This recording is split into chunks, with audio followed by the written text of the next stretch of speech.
होता, गॅप शोधला, काऊ corner clear केलं आणि चौकार येतोय. आता कुठेतरी वेग मिळतोय धाव फलकाला. चौकार येतोय फलंदाज नवनाथच्या बॅटमधून आणि या 4 धावांच्या मदतीने धावसंख्या पोहोचते 12 धावा.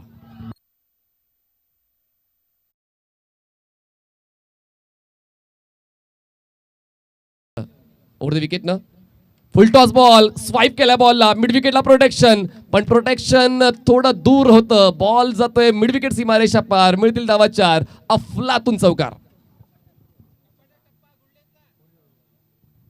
चौकार येतो आणि या 4 धावांच्या मदतीने धावसंख्या पोहोचते आता 32 या आकड्यावर. 32 runs on board without loss हुकलेला आहे.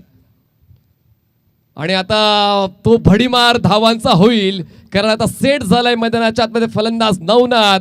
आता तो प्रतिहाला चढवेल. बॉल स्क्वेअर लेग सीमारेषा पलीकडे जाईल. येईल षटकार. 6 धावा. 6 धावा पूर्ण होत आहेत. धावसंख्या 41 वर पोहोचलेली आहे. 41 रन्स ऑन बोर्ड.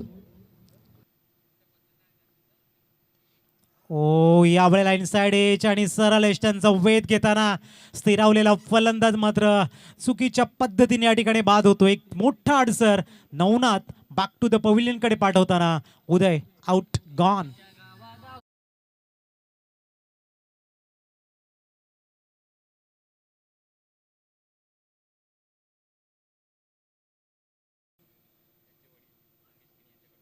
ओ थोडस बॅकफुटला जाऊन खेळण्याचा प्रयत्न. सर बॅक टू बॅक 2 षटकार आणि इथे हुक करण्याचा प्रयत्न आहे. हुक आणि पुलचं कॉम्बिनेशन. मिस टाइम शॉट आणि सरळ झेल बाद. विशाल आउट गॉन.